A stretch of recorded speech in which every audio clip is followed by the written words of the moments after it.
Puro electric nagpapagawa dito, no, boss, no? Nitong ano sir, nakaraang week, puro Tesla. Puro Tesla. Model Y, Model 3. Oo. Walang pakabit din dito sir. Ano, clear machine.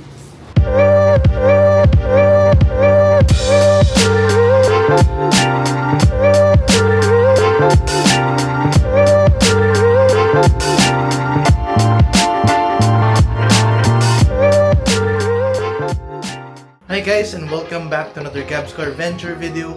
And today I am getting my Tesla Model 3. So just a quick backstory, binenta ko na yung Civic ko and I am now going to full EV kasi mas matipid, wala siyang PMS, and of course mas mura siya as compared to yung usual traditional gasoline, and this is for my daily drive. So right now I am replacing my internal combustion engine car, which is my Honda Civic, into a Model 3 Tesla. So nabenta na yun, and yeah, punta na tayo ngayon ng Tesla to get my Model 3. Just so you know guys, ang gusto ko kasing color ng Tesla is black, but apparently ang available lang on stock daw na like yung unit na ready to go na daw was stealth gray. So kinuha ko ng stealth gray kasi either way halos mukha naman na siyang black. And then gusto ko din yung silver na mag, so pinili ko yung option ng silver na mags. And apparently, yung stealth gray na color na meron sila ngayon is yung silver din na mags yung meron. So, sobrang swerte na yung available na kotse is yung gusto natin na car. Interior niya is black. All goods lang naman ako doon. I don't mind kung ano interior niya, kung white or black. But yeah, in-order ko siya sa Tesla, and then ngayon, it took me about 3 to 4 weeks bago makuha yung car, bago makuha yung final order. So yeah, right now, it is the 4th week, I believe 4th week na. So ayun, makukuha ko na yung car ngayon finally after ordering it, and ready na siya sa Tesla app. Ipakita ko. Ayan guys, so ready na siya sa Tesla app.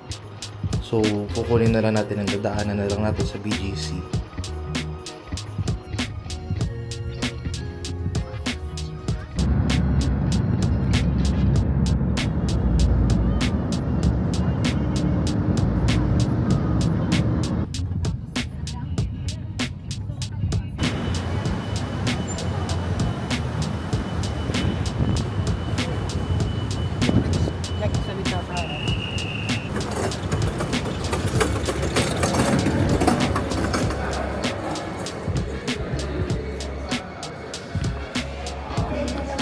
Ay, delivery ng Model 3.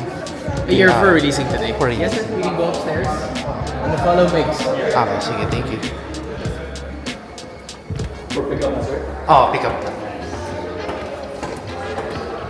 Would you get sir Model 3? Yung stealth gray. Long range or the all-wheel? Yung yung ano lang, yung rear wheel drive lang na premium. Okay, sir. So just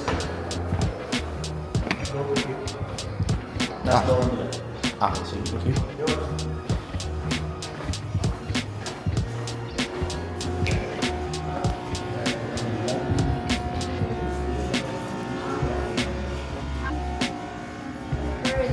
Release. May ano yung last name? Bal. Kindly wait na lang po. I just call you na lang, sir. Alin? Kindly wait na lang po. Sige. Here's the for that.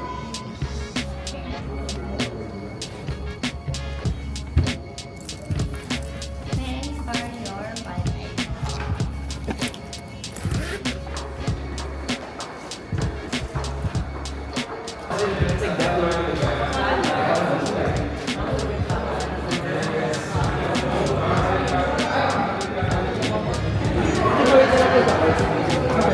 Tawagin ko na lang po kayo pag Ano, tawagin mo lang kayo. Tawagin na lang. Sorry. Tawagin na lang po. Meron. Tristan Bal.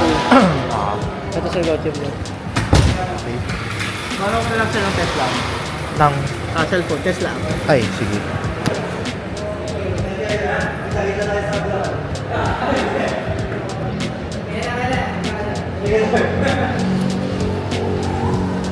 Ito. Charger sir, nasa likod ko.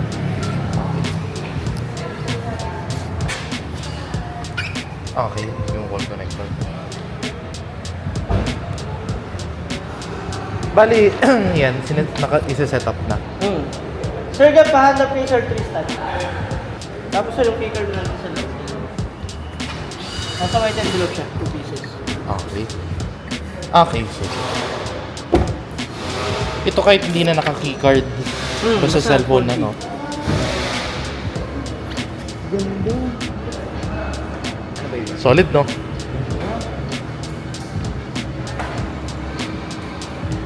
Kaya may plastic pa. Ngayon yung delivery eh. Ngayon yung delivery. Tapos tinan mo, may wall charger. May wall charger sa likod. Na libre.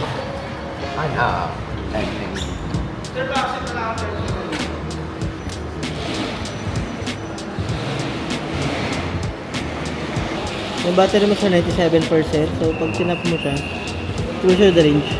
418 kilometers. Kaya mo lang siya. Allow. Tapos Okay. sir, for this one, you can always charge to 100. 100. Kasi LFP yung battery. Ah. So, hindi mo siya kailangan i-limit sa 80. Kasi design naman ito charge at 100% talaga. Ah. Sarado pa lang. Ito pa na yan sinasara? Pwedeng manual or receive code. Okay. Parang ito na lang po onboarding guide. Kaya sir. Mag-open yung onboarding guide niya. Start mo lang sir. Tap ko lang. Pa-start lang sir sa screen. Tapos sir, you need to finish the onboarding guide. It will teach you the adjustment of driver profile and how to drive the car, navigate the basic function. And then, pag may question ka sir, let me know lang. Sige. Kasado ko lang, basta may naman. Okay, next. Left scroll. So, ito na guys, yung pag-start up. So, left. And then, sa right.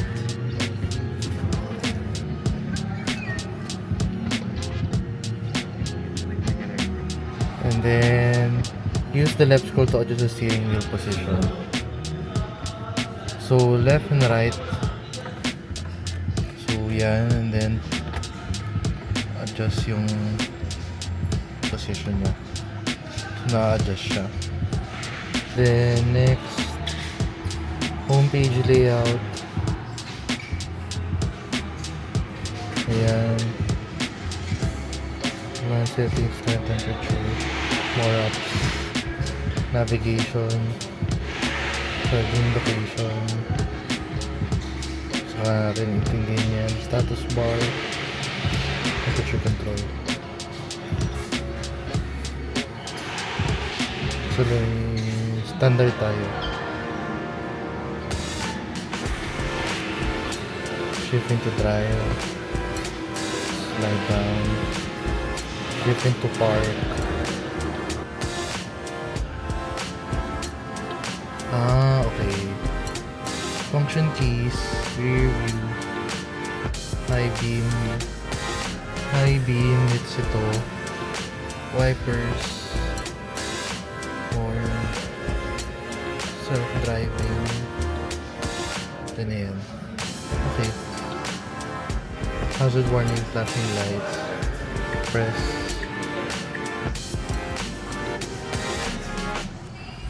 Park reversal.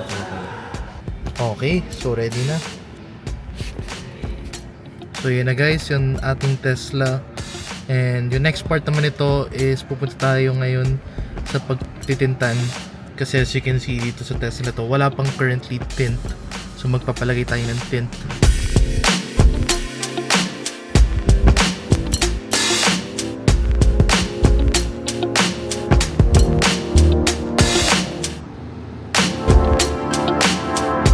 So guys, on the way na tayo ng Auto Chicane Studio or Chicane Auto Studio, and magpapalagay na tayo ng tint.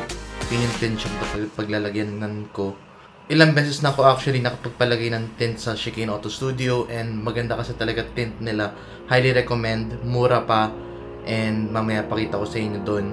And tingnan nyo, baka makonsider nyo rin na doon na rin kayo magpatint, especially if Tesla yung papatintan nyo. Kasi of course, medyo mahirap magpatint sa Tesla dahil meron pa siyang salamin sa taas, so kailangan mo pang i-worry minsan kung paano yung anong mangyayari sa ibabaw.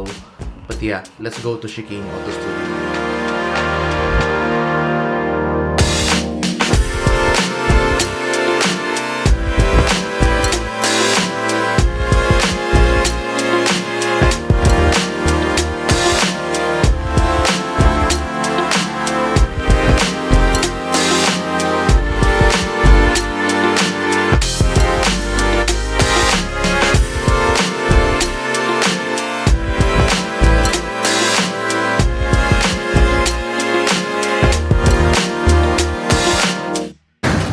kasi yung installation nito kaysa sa tint. Ah. Mga 3 to 4 hours na po itong bago mag- Okay, sige. Balik-balikan na lang namin. Oo po. Kaya siguro balikan nyo. Sige. Alam po kasi ito sir, sa labas na kabit ng thermo sheet. Para siyang ano, combination ng PPF sa cutting. Okay, oo. Itong Tesla ganun rin yun? Ito ano lang po sir, PPF lang po yun. PPF? Nakuha na po yung dalawang Tesla na naka-thermo sheet. Ayos. Sige. Balikan na lang namin. Ay, paano yung unlock niyan? Ano ba? Mag-iwan ako ng Yung keycard po. keycard. Okay. So, ayun guys, as you can see, puro Tesla din yung nagpapagawa dito. Either Tesla or BYD. So, recommend ko din tong shop na to guys. Bale, itong Tesla na to, PPF to yung pinalagay. Kaya, as you can see, ganyan yung outcome. Pero sa atin, tint, thermo shield. Yung tint niya, meron siyang parang PPF na cover na ilalagay sa ibabaw. So, parang PPF na siya. At the same time, meron pa siyang tint sa loob. So, ganun yung gagawin natin.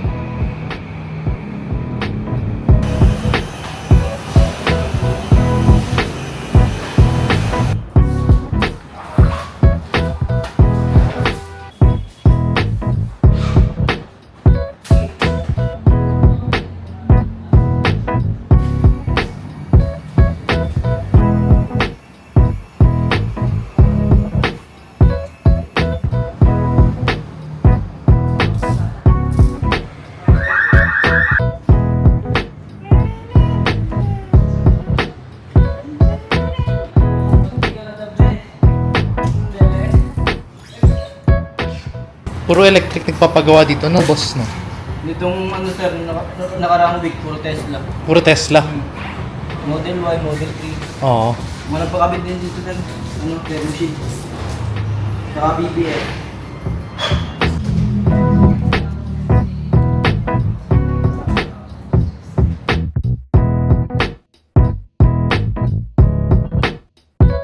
So ito guys, ang itsura sa loob.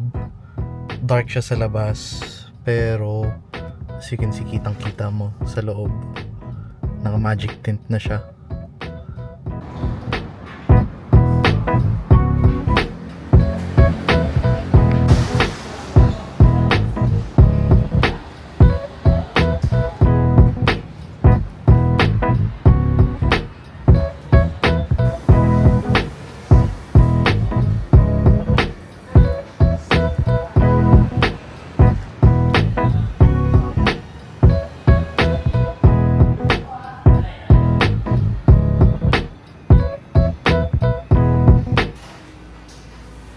So ayun guys, kakatapos na nalagyan ng tint and bigyan ko kayo ng 1 week review nito.